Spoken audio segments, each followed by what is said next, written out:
Hello and thanks for joining us on Chicago Tonight. I'm Brandis Friedman. Here's what we're looking at. Chicago's Deputy Mayor for Community Safety, Emmanuel Andre, on his first months in office and goals for the future. When city government is disorganized, families pay the price. And Cook County Board of Review Commissioner and former Alderman George Cardenas launches his bid for mayor. He joins us to discuss his vision. First off tonight, attorneys for the former Broadview 6 defendants are calling for a special prosecutor to investigate the U.S. Attorney's Office in the Northern District of Illinois. The lawyers are asking a judge to designate a special counsel to investigate and, if warranted, prosecute members of Andrew Boutros' office following bombshell allegations of grand jury misconduct. They argue Boutros' office appears to be putting all blame for those actions on one prosecutor, but they claim the misconduct runs, quote, much deeper. It comes as a top Democratic lawmaker is calling for a congressional inquiry into Boutros' handling of the case. In response to that, Boutros says he, quote, fully supports an investigation into the Broadview 6 prosecution, saying he's confident no misconduct by the U.S. attorney will be found because, quote, there was none. Older drivers will have a few more years before taking another driving test to prove they're still fit to be on the road. Starting July 1st, a new law kicks in that raises the age at which senior drivers need to take a new road test from 79 to 87 years old when renewing their license. The Secretary of State's office says instead, drivers ages 79 through 86 will still be required to renew their licenses in person and pass a vision screening. Drivers 79 and 80 will renew their license every 4 years and every 2 years for those 81 and up. The Illinois Department of Transportation says Illinois drivers over 75 had a crash rate of 25.5 per 1,000 licensed drivers in the year 2024. That's lower than every other age group. You may have heard of Chicago's newest celebrities, but you haven't heard their names. That's because the newest Piping Plover chicks don't have names yet, but the contest to name them is on. The coalition of bird groups hosting the contest says your entry should reflect Chicago's heritage, culture, and diversity, so no elected officials or businesses. For reference, the names chosen for 2025's chicks were Ferris, Elle, and Bean. Get it? This is the third year Plover couple Imani is seen here, and Sea Rocket have hatched chicks at Montrose Beach. Entries are due by Sunday night. You can visit our website to learn how to submit. Up next, the City Hall official tasked with holistic approach to public safety joins us right after this. Chicago Tonight is made possible in part by the Alexandra and John Nichols family, the Polk Brothers Foundation, and the support of these donors.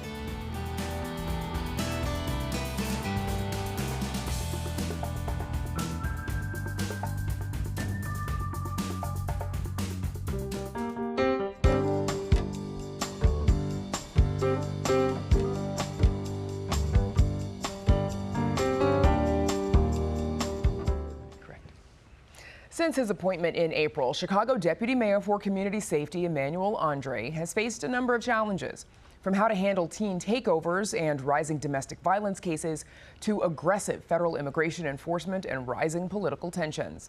Andre is tasked with overseeing the city's public safety agenda at a time when overall crime is on the decline, but while critics of Mayor Brandon Johnson are questioning his administration's approach. Joining us now is Emmanuel Andre, Chicago Deputy Mayor for Community Safety. Thank you for joining us. Thanks for having me. Congrats on the new position. Thank you. You've been on the job for a couple of months now, stepping in after the abrupt firing of your predecessor, Garion Gatewood. Why were you interested in this role? You know, when I thought about this role and when I think about the importance of this role, the importance of keeping the city safe and what I might be able to bring to that ecosystem of safety, in many ways, man, I thought this role is just too important. You know, I'm a parent. I have kids, and my kids all the time talk about what it means to be able to navigate the city. And at the end of the day, I want to be a part of making the city safer and continuing some of the progress and some of the successes we've seen. So it was just an urgent call, and I thought it was too important to pass on. So starting with crime, of course, even though Chicago ended last year with its lowest homicide total in 60 years, they are still up 7.5% so far this year. What would you say is behind that increase? Yeah, thank you. And listen, and I think in many ways, seeing those homicide numbers go down in many ways is a success. But at no point in time are we celebrating necessarily? Do we wish to be able to say, hey, look, for those especially who've been directly impacted by those losses and how that lingers on? So we realize some of the real challenges. Some of the things that we say, especially right now, being that it is the middle of the summer, how these numbers continue to fluctuate. But what I think stands out is the consistency in terms of that we are seeing that there is a steady decline. Although we do see some increase in the homicide numbers and some increase in the amount of shootings, but when you look at some of the rest of the data, especially around violent crimes, how that continuously declines, data around carjackings, around robberies, all of that is very, very consistent. Now, again, we're not happy with where things are, but we are encouraged that the overall strategy is working, and this is something that takes several years to continue on. But we're uber focused and making things better. So that 7.5% increase, it also comes at a time when homicides in New York are down 21% so far this year and down 10% in LA. They start from much lower points than Chicago does as well. What would you say is behind that sort of big city disparity? Yeah, I think even when you look at that 7.5% increase, so if you look at the map of the city, we're 77 communities, but very desperate in a lot of ways. So we have seen a spike in certain neighborhoods, and we're trying to focus in on those neighborhoods that we've seen that spike in. But if you look at the overall city, our homicide numbers are down in the overall city, but there has been a spike in a few neighborhoods that we continue to work on and be able to help turn that tide. So we're really lucky about just sort of the amount of people who we have working on this to be able to make this more of a holistic effort to be able to turn that tide. Do you see anything different that those cities are doing versus what Chicago's doing? I think we have a lot of similarities, to be honest with you, although Chicago is just a different infrastructure in some ways, but we do have a lot of similarities in terms of what we're seeing. So in terms of the continued downward trend, we started with more than the other cities, but we do have more similarities, I think, than differences at this point. So you have a background in restorative justice work. Before joining city government, you founded Circles and Ciphers, which uses hip hop and restorative justice practices to engage young people. Of course, we also know that you came from the Cook County Public Defender's Office as well. How would you say that work in restorative justice shapes your approach to community safety? Yeah, I think in many ways it helps inform that. So my approach is one, and even when we look at this summer, right, what does it look like? Safety, to be able to actively define safety. Safety as being about belonging, and not just the absence of violence, but about belonging. And restorative practices, I think, is an approach that always asks, well, what is it that we would want for our own child if they were caught in the middle of something? How should that guide? So it's more so a philosophy of how do we want things to be and how do we want to be in right relationship with each other, and the importance of relationship no matter in what, and the importance of words like healing means. What does it mean to be able to heal through a situation so we can continue to see the long-term effects of when we have healing versus very narrow approaches to safety. And I think some of that has always framed just sort of the vision and the work. And because of my work, because of my background, I've been able to work with victims and survivors in addition to people who've been accused. And that helps help all frame just sort of the way I approach things to be able to say, look, at the end of the day, we want to be a better community through whatever crisis happens, and what's needed to be able to tap that and move that forward. So that philosophy, I think, helps a lot. So so-called teen takeovers, these are, of course, the unauthorized mass gatherings of young people. They sometimes turn into dangerous situations. They become more commonplace in Chicago. We know that the CPD has been responding to quite a few of them, but also other cities are experiencing this too. What tactics do you think the city should be deploying to quell this issue? Yeah, I think the city should continue to do some of the stuff that we know that's working, right? So this idea of, and even this idea of framing, right? There's bunch of pushback, teen gatherings, teen takeovers, teen trends, and then you might even have some people use words I wouldn't agree with, like mobs and things like that. I think it says a lot. But I do think what's being asked is this idea of, again, belonging. Where is it that young people can go to be able to feel like they can gather in a safe manner? That's what we care about, making sure it happens safely. So this is not necessarily a new phenomenon, right? young people have been gathering for years, for decades, I would argue. Now, we do have some new points in that phenomenon, right? We didn't have social media in the way, and we're not coming off of a historic event like COVID in the way that we are now. So that is some of the changes that's needed in terms of how do we actively utilize this day and now to be able to have that impact? How do we continue to increase just sort of spaces for young people to go to be able to be in community with each other? I think a couple of months back, the mayor's office hosted a big gathering over at Navy Pier. I saw over 1,500 young people. How do we continue to offer that? Even this weekend as I speak, there's going to be around 31 activations that we're supporting in some way, that we're hopeful is going to be able to engage well over 40,000 people throughout the city. So we're excited about being able to be proactive in a way to be able to help inform, especially the gatherings that we're particularly concerned about, those that may, for whatever reason, turn violent or anything like that. So so we're doing that in addition to, I know people in my team, we meet twice weekly just around this issue, working with city government partners all across the spectrum to be able to make an impact on this issue. So the city ended its contract with ShotSpotter back in 2024, and the mayor is convinced, based on a variety of studies, including ones that we have covered here, that the gunshot detection systems do not work, that it does not make Chicagoans safer. But a majority of the city council, they remain convinced that such a system is necessary. How do you plan on navigating that issue? Yeah, I think, my understanding, the mayor's convinced about ShotSpotter, and my understanding, this is still open right now, and it's open. There's an open procurement that's happening right now in real time. So I do think that the mayor still remains aligned with wanting to making sure that we have great technology that works, that's going to help further inform public safety.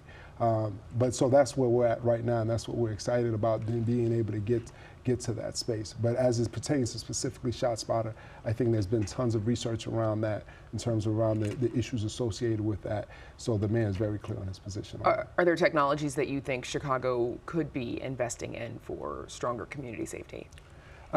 Yeah, I mean, absolutely. I do think that we have seen an evolution of where we're at in terms of technology.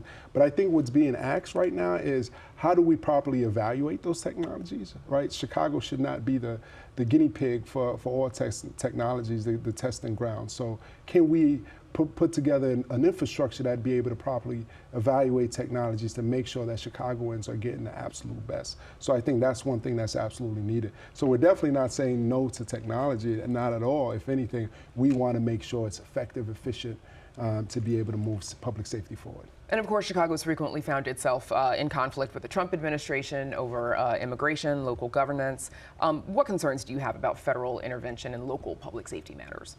Well, we continue to have some of those shared concerns about broad federal overreach, to be very frank with you, and we've seen what happened a couple of months ago. We've seen how that's impacted Chicago as a community, as Chicago continues to stand tall in its position, and the impact that we've had about that. So around that, so we continue to stand though and firm with the community around that. But we absolutely are concerned about broad federal overreach when it comes to issues of that. 15 seconds left. At the end of your, maybe first year, what would you say success looks like for you? I think at the end of the first year, success would be increasing belonging within the city, right? This idea that we are 77 communities but one city. Can we have metrics that we can look at the end of the year that goes beyond just how many shootings happen, to be able to say, hey, we're a safer city. Okay, well, we'll see you before that year is up, I'm sure. New Deputy Mayor for Community Safety, Emmanuel Andre, thank you for joining us. Thank you for your time. You bet. Bye. Up next, meet the newest candidate running for mayor of Chicago. WTTW News coverage of policing and police reform is supported by the Joyce Foundation.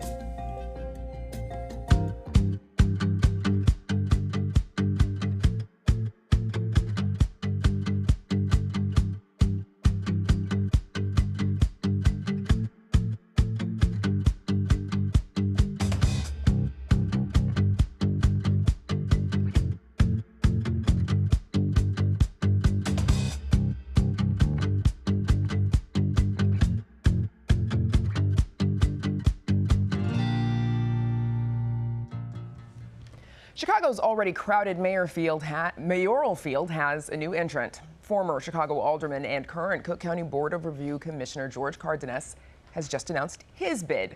Over more than 2 decades in elected office, Cardenas has been an ally to former mayors Daley, Emanuel, and Lightfoot before resigning from the city council after his election to the Board of Review. Now, the former auditor and management consultant says he wants to bring his experience to the 5th floor of City Hall. Joining us now with more is George Cardenas, commissioner on the Cook County Board of Review and now candidate for mayor. Thank you for joining us. Welcome back. Thanks for the invite. So, as we mentioned, already sort of a crowded field. Several candidates are running, having made formal announcements. Several others that we've heard of are expected to jump in. Why did you decide to get into this race? Well, let me just first say that I think it's welcoming that a lot of people want to talk about the future of Chicago. And let's have a really thorough and strong debate about what that looks like. And everybody should bring their plans and debate them, and let's get the best ideas in there, implement them, and make this the city what it should be. My reason was simple. It was a transition in my mind that when I was doing some of the analysis when it came to property taxes, I wanted to understand a little deeper in terms of what's driving that, not just the overassessments, but the cost and increased cost on taxpayers over and over again and year after year without any kind of plan or kind of control that. So I decided to kind of look at not just the financials and the assessments in Cook County, but also the financials of the city. And I launched the exploratory committee just because of that. And what I found was serious, serious issues in spending in particular. Spending grew 54% from 2019 to 2026. Let's just put it in very basic math. $10.7 billion was the budget in 2019, and the budget in 2026 was $16.6 billion. If you account for inflation, this is just core, which does not include food and energy, you're talking about 27%, which is about $3 billion or so. So you're now looking at the difference of $3 billion, not including pensions and also debt, which is about $1.5 billion. The difference is $1.5 billion overspending because there's nothing to account for that. Okay. So you've been on the Board of Review, because talking about a lot of things here since 2022. Before that, you were a member of Chicago City Council from Correct. 2003. Yes. And as you've just said, you were running on a campaign of fiscal discipline, government efficiency. What do those terms mean to you? It just means you got to manage better, and this is not about cutting anything. This is about management. This is about contracts to see. Are they performing? Are they doing the things that they're supposed to be doing? Are you paying for the services you're getting? And that's just kind of going to a progression of things that any accountant, someone with some sort of financial, acumen would really get to. We all do it in our families. And I go through this with my daughters. Someone's got Hulu, and they got Netflix, and they got Prime, and they got all these other apps. And I'm like, they're movies, they have the same thing. Why do you need all of those? Do we need all of those? And it's very basic. So in the city, it's very simple. You got 20 different procurement systems, and they all buy silo products that we all use. They're all used in the city. And I think we ought to bring that into a more managed, programmatic type of decision making. Do you think by making a tweak here and a tweak there in, for example, procurement and other ways, is that going to save the money that the city really needs to save to fill the holes? My analysis was just on healthcare alone. If you really put pen to paper, it's about $245 million. On contracts, if I go to any departments, whether it's aviation or streets and sand, I can definitely get to a reduction of 10%. Just on going through a contract reformation and just going through contracts, not cutting anything. Not even cutting anything, not at all. And I also did an analysis of also what we spend into the non-for-profit sector.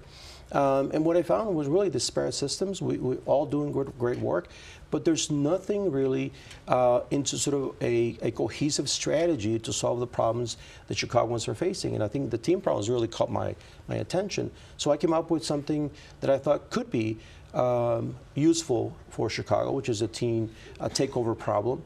And I'm going to put something that is parenting matters, more of a foundational plan to support families, in a very programmatic way, a paid participation, structured engagement, two-generation strategy to connect youth with the caregiver. And we need to bring that in and spend the money wisely because these teens need our help. Okay, and yes, we just heard from our Deputy Mayor for Community Safety on this very issue.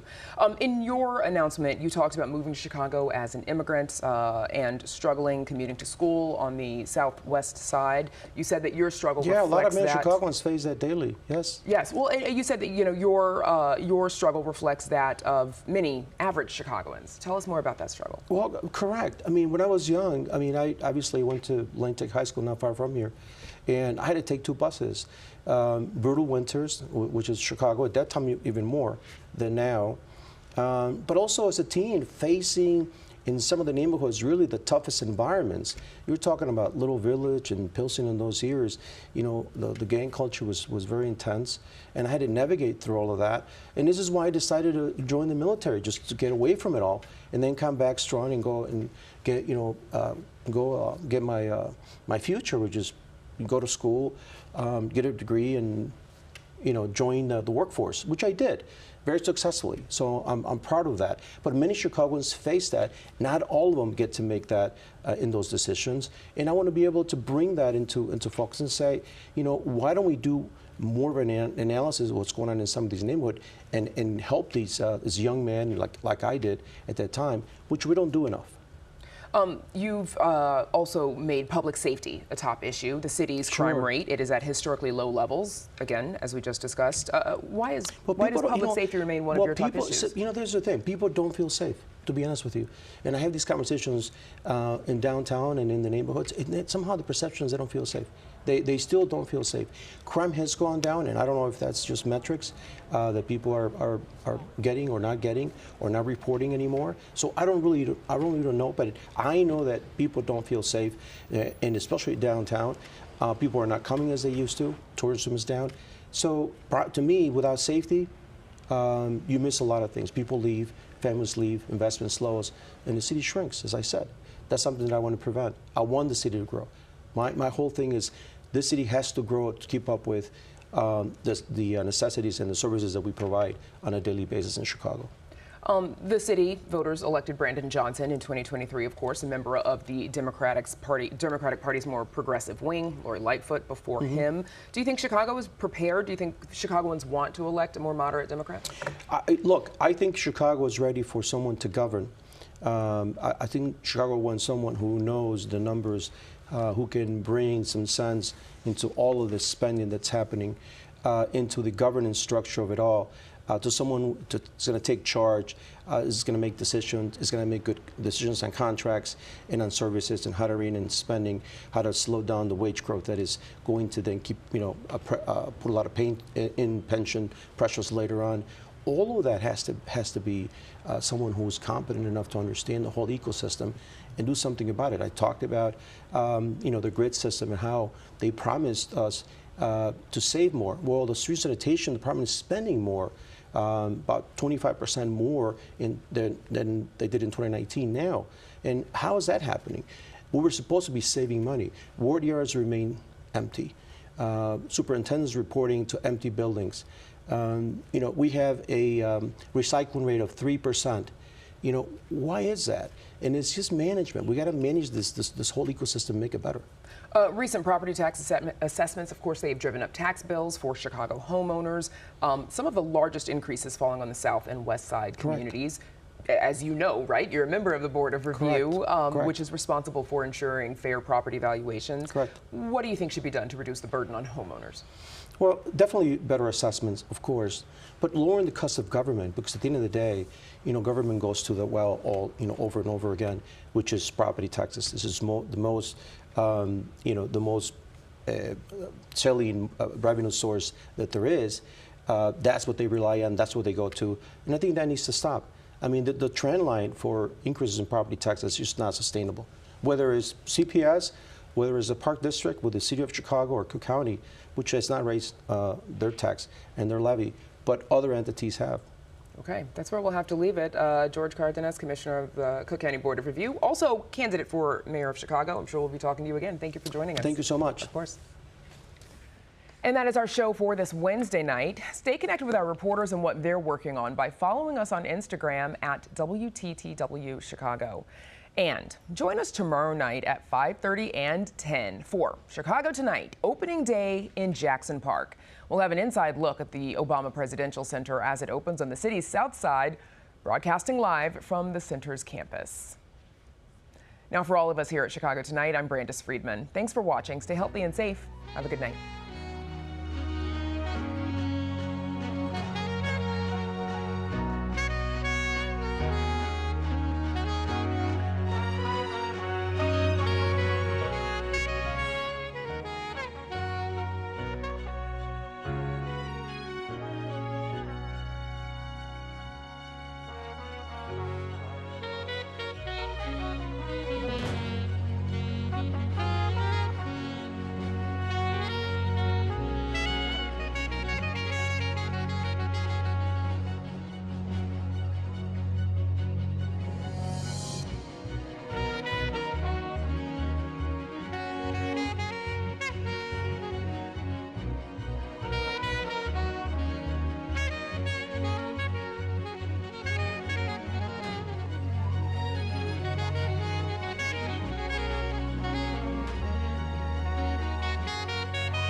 Closed captioning is made possible by Robert A. Clifford and Clifford Law Offices, a Chicago personal injury and wrongful death firm that supports educational initiatives in the legal profession.